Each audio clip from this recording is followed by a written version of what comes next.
My name is Lisa, and I'm 37 years old. I live with my husband, Larry. We both work for the company that Larry's dad started. Even though Larry's dad has retired, he turned a small construction business into a company that makes $300 billion a year. He bought other construction companies, and even though he could be tough, everyone respects his business skills. Larry was groomed to take over after his dad. He grew up in a privileged way and is very kind-hearted. I worry that he might struggle in a competitive business world because he can be hesitant and unsure. Larry himself admits, "I don't think I'm cut out to lead. I might just end up as a figurehead if I try." He doesn't seem eager to take charge of the company. We've been married for 10 years and lately I'm frustrated with Larry's lack of drive. Unlike him, I see myself as someone who makes decisions easily. During his active years, my father-in-law appreciated this about me and gave me important tasks to handle. Before I married Larry, I worked at a bank, so I'm used to handling finances and always thinking about numbers. After we got married, I quit my job at the bank and planned to focus on being a full-time homemaker. But then my father-in-law asked me to work for his construction company instead. Soon after I started, he began inviting me to join board meetings and asked for my input on how things were managed. Initially, some board members were unsure about having the founder's daughter-in-law involved in important meetings. However, as I consistently offered valuable insights, they started to take my suggestions seriously. Despite Larry also being on the board, he rarely attended meetings and everyone, including my father-in-law, saw this as normal. One day, when I returned from a meeting, I found Larry casually watching TV. "Why didn't you come to today's meeting?" I asked, feeling angry. "You're an important member. You should take it seriously." He didn't seem guilty at all when he replied, "Even if I did go, I don't really understand what they discuss. Besides, everyone prefers your input, so it's not a problem, right?" I couldn't help but wonder if he was upset about me being involved in the meetings, despite his nonchalant remarks. My father-in-law has been teaching me all the ins and outs of running the business and seems to be preparing me to take over. I started to enjoy being part of the management, and soon enough, I was working hard to meet my father-in-law's expectations. About 3 years after I started attending meetings, my father-in-law retired completely. When important decisions needed to be made, the board members would come to me for advice, sidelining Larry. I had hoped that this would motivate Larry to get more involved, but instead he became even more disconnected from his work. Despite coming to the office in the morning, Larry would vanish by noon and spend the rest of the day at home. When he saw me there, he avoided talking about work altogether, seeming uninterested in the company's affairs. Meanwhile, my responsibilities at the company kept growing. After my father-in-law retired, the board members relied on me increasingly, and I started handling duties similar to those of a CEO. Our company is large with many employees, so I worked hard to boost sales and profits for their sake. Thanks to the efforts of our employees, our sales started to rise. I found running the company more and more intriguing, and I became deeply involved in my work. In contrast, Larry seemed to lose interest in his job, and his presence at the company became less frequent. Our conversations at home dwindled, and our relationship started to feel strained. "I met your sister Nancy today, and we had lunch together," Larry told me when he came home. Nancy, who's 3 years older than me, just went through a divorce about 4 months ago. It happened because she cheated, and things got really heated when her angry husband showed up at our parents' house. I was caught up with work, so Larry stepped in to calm down Nancy's husband. Despite the tense situation, Larry's gentle nature and calm personality managed to persuade him to leave peacefully. Nancy later told me, "Your husband is really something. He handled my furious husband so effortlessly." She was impressed by Larry's ability to diffuse the situation. Nancy was able to finalize her divorce after paying alimony. Since then, she seemed to see Larry in a new light. Before, she might have viewed him as a wealthy, sheltered son who wasn't particularly remarkable. But after seeing how he handled her husband's anger, she began to see him as a capable and respectable business owner. Nancy, who was now single after her divorce, might have seen Larry as a desirable catch because she always liked wealthy men. But I was so focused on my work that I couldn't even imagine such a thing. Little did Nancy know, Larry was just a figurehead at the company and didn't actually run it. Nancy's ex-husband had been an impressive employee at a foreign company. He had boasted to me at their wedding, saying, "I have a high salary and good looks. You must be jealous." He was indeed handsome, intelligent, and carried a sophisticated charm. I couldn't fathom why Nancy would cheat on such a wonderful husband. 5 months after Larry mentioned having lunch with Nancy, I came home one day to find Larry looking unusually serious. "Lisa, we need to talk," he said. It was the first time he had spoken to me like that, and I felt a sinking feeling in my chest as I waited for him to continue. "Actually, Nancy is pregnant with my child, and I want a divorce," he told me. I was shocked by both the request for a divorce and the news of Nancy's pregnancy. Stunned and speechless, I listened as Larry added, "Nancy plans to come over on our next date off to discuss this. I hope I can count on your support." I was shocked. "So you want to marry my sister?" I asked Larry. He looked troubled and replied, "It's not that I want to marry her, but if she's pregnant with my baby, I feel like I have no choice." Larry's usual indecisiveness frustrated me, and I sighed, "Well, if she's carrying your child, I guess we have to deal with it. Let's talk more when she comes over." Feeling like Larry and I couldn't make decisions together, I decided to meet with my sister directly to sort things out. Even though I had already made up my mind about getting a divorce, I felt I needed to talk to my father-in-law about the situation with the company. As someone involved in running the business as the founder's daughter-in-law, divorcing would make me feel like an outsider. The next day, I went to my in-laws' house and shared exactly what Larry had told me with my father-in-law. My mother-in-law was initially excited about the prospect of having a grandchild, but she quieted down quickly when my father-in-law gave her a stern look. It seemed she cared more about the grandchild than the company's management. After thinking it over, my father-in-law smiled and said, "Lisa, I want you to continue managing the company as you have been. Larry can do as he pleases. I'll handle the responsibility." It was clear that my father-in-law valued the company's management more than anything else, including his son or the prospect of a grandchild. Even though he had retired, as the company's founder with the majority of shares, his influence was significant. There were no executives who would defy his wishes. I had grown attached to my work and was reluctant to step away from it. With my job secured, it was time to discuss the future with my sister. On my day off, she arrived at my house with a confident smile and said, "Lisa, it's a shame you couldn't have a child." She then arrogantly offered me money as compensation and demanded that I leave the house immediately. My husband sat there silently, listening to our conversation despite being the cause of the problem. I was dismayed by his indifferent demeanor and responded, "It's fine to discuss divorce, but we also need to address custody and property division. Let's bring in a lawyer to handle this properly." "I never imagined you, my own sister, would end up with someone like Larry," I replied to my sister with a touch of sarcasm. She glared at me briefly but then composed herself. "I've come to realize it's not just about appearances or status. It's about who someone is on the inside," she said earnestly.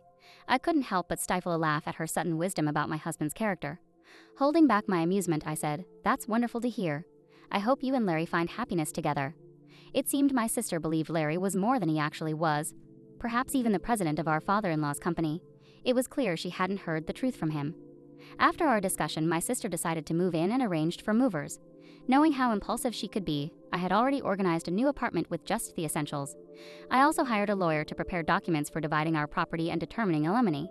The next day, after moving my belongings out, I began negotiations for alimony and dividing property with my husband and sister, alongside my lawyer. My husband remained passive, showing little emotion, while my sister did all the talking. "As I mentioned earlier, I'm willing to pay whatever alimony you ask for, so please take your time to decide," she said. Upon hearing this, my lawyer decided to pursue alimony from my sister as well as my husband. My sister is already making alimony payments to her ex-husband. I had been informed beforehand that it might be challenging to claim alimony from her. However, since she offered to pay whatever I wanted, I decided to proceed with the claim. During the property division negotiations, my sister eagerly pointed out, "This mansion originally belongs to Larry's family, so it shouldn't be included in the division of property, right?" Remaining calm, the lawyer responded, "This building and the land are owned by the company, so it's ultimately up to the company to decide." It seemed even my husband thought this house belonged to his father. "Is that so?" "I thought this house was Dad's," he casually remarked. On the other hand, my sister was surprised and turned to the lawyer, asking, "Wait, does that mean I can't live in this house?" The lawyer replied professionally, "Since it's owned by the company, you can continue living here if the company agrees." Relieved, my sister exclaimed, "Oh, you should have said that earlier. It's fine because Larry, the president, will still be here." This statement caught the lawyer off guard, who burst into laughter. "What are you talking about?" "Lisa is the president, not Larry," he clarified, looking at my sister who planned to marry my husband without knowing this crucial detail. She immediately turned to Larry and exclaimed, "Larry, you're not the president." Seeing his discomfort, I stepped in and explained to my sister, "Larry is an advisor without executive authority. I, on the other hand, am both an executive director and the president. Our father-in-law, who founded the company, was always the president. When he retired, he appointed me to these roles based on my performance, and there was no opposition from other executives. On the other hand, my husband was receiving an executive salary as an advisor, thanks to his father's arrangement, despite not having any executive responsibilities. It was more of a symbolic title than an actual role, and the salary was lower than what a regular employee would earn. This meant I was shouldering all our living expenses. Larry showed little interest in our household finances and didn't even know whether our home was owned by the company or his father. Although it was company property, my responsible father-in-law had always charged us rent. I had seen it as a standard rental arrangement, but the lawyer, still chuckling, asked, "Can we continue renting this house to Larry?" My sister was quick to react to the rent question. "Rent? Why would we charge Larry rent? It's company property, just let him live here for free." The lawyer then presented the rent amount, which startled both my sister and Larry, who seemed surprised to hear about it for the first time. "Looks like the rent for such a big house is pretty steep. I can't afford that on my salary," Larry remarked, realizing the financial strain it would pose with his modest executive compensation. Over our 6 years of marriage, Larry had exhausted most of his earnings. My own salary had also been swallowed up by high rent and living costs, leaving us with few assets to divide, mainly savings. After the lawyer left, my sister, now aware that the mansion she coveted was rented, appeared crestfallen and stared blankly. Meanwhile, Larry wore his usual grin. I suggested, "Why don't you move back to your parents' house? Your mom was thrilled about the pregnancy." Larry agreed, but inwardly I couldn't help but find the situation ironic, having to consider arrangements for a man who would soon be my ex-husband. I started to worry about whether he could responsibly raise a child, but I quickly dismissed these thoughts as irrelevant. Turning to my sister, who seemed to have forgotten about her own alimony situation, I asked, "Are you okay with the alimony arrangement, sis? You seemed confident earlier, but you're also paying your ex-husband, right?" Her expression shifted abruptly as she processed my question, snapping back to reality. "Alimony? I have to pay that too?"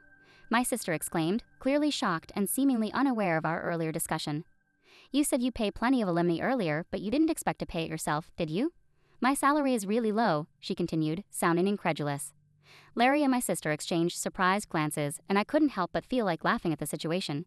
I had already finalized the divorce papers and alimony requests, so personally, it didn't affect me anymore. But watching Larry and my sister's reactions was almost comical. My ex-husband, who had remarried my sister and moved back to his parents' home as I had suggested, found himself caught in constant arguments between my sister and our in-laws. The root cause of these conflicts stemmed from the lie about my sister being pregnant with his child. His mother, hoping for a grandchild, was furious upon discovering the truth. Meanwhile, my father-in-law, who had never approved of my sister taking his son away from me, refused to even speak to her. He covered Larry's alimony payment in full, ensuring it was settled. Witnessing my sister's plea to our father-in-law, "Dad, could you please pay my alimony too?" was met with his stern response, "I have no reason to be called Dad by you," he retorted angrily. Disheartened and unable to achieve what she had hoped for, my sister left my ex-husband's family home abruptly, without saying a word, and disappeared. It seemed she had remarried my ex-husband solely to bear the burden of alimony, a decision that now seemed painfully naive. My ex-husband appeared to reconsider reconnecting with me, but his father rebuked him. "You're not the kind of man who should even think about starting a family. You can't even take care of yourself properly." Watching all of this unfold, I couldn't help but reflect on how we had reached this point. When Larry agreed to move back to his parents' house, I knew it was the right decision. While his mother was overjoyed at the prospect of a grandchild, I couldn't shake the feeling that Larry was simply not ready for the responsibilities of parenthood. His lack of engagement during our marriage persisted, and I doubted it would ever change. Seeing my sister's shock when she realized she had to pay alimony was almost amusing. She had been so confident earlier, but it was evident she hadn't fully considered the consequences. With her finances already strained, adding more payments would only worsen her situation. I couldn't help but wonder how she could be so naive. The negotiations for alimony and dividing our property proceeded smoothly thanks to my lawyer's meticulous approach. Everything was handled fairly and transparently. In contrast, Larry and my sister appeared bewildered and overwhelmed by the process. Their exchanged glances of surprise and confusion indicated they hadn't fully grasped the gravity of their circumstances. Moving out of the house marked a significant new chapter for me. I had already secured a new apartment and was ready to start afresh. Although I had once considered the house my home, leaving it behind felt like a weight lifted off my shoulders. Since it was company property, parting with it also symbolized letting go of the final ties to my life with Larry. After I moved out, tensions between my sister and my in-laws escalated. The deception about her being pregnant with my ex-husband's child caused an irreparable rift. My father-in-law, who had never approved of my sister, openly expressed his disdain. He saw her as the cause of disruption in our family, and this latest lie validated his concerns. When my sister asked my father-in-law to pay her alimony, he coldly rejected her plea. "I have no reason to be called Dad by you," he snapped, clearly furious.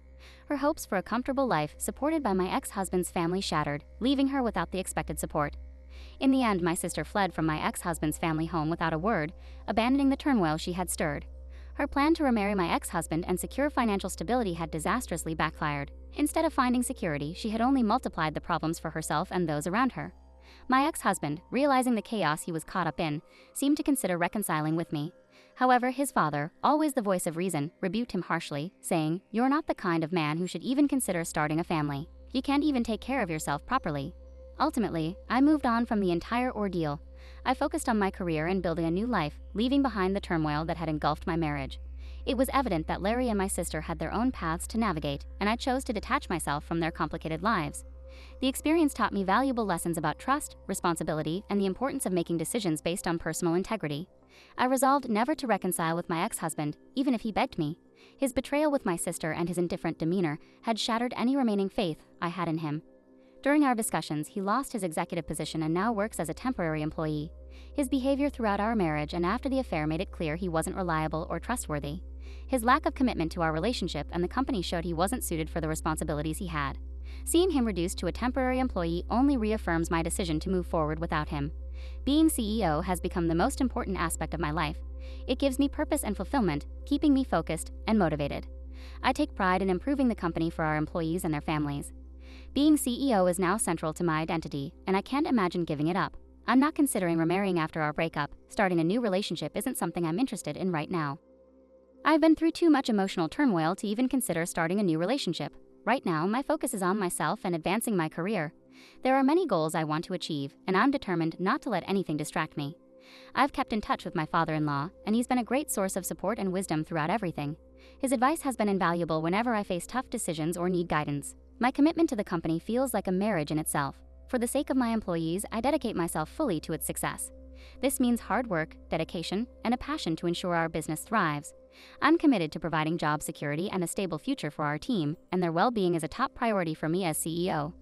This journey has taught me resilience and staying true to myself despite personal challenges. I've steered the company through steady growth and maintained a positive impact on our employees' lives, which motivates me every day. Ultimately, my focus remains on leading the company and supporting my team. I'm driven to create a successful future for all of us. While my personal life has had its challenges, my professional life gives me stability and a deep sense of accomplishment. This is where I draw my strength and where I choose to direct my energy moving forward.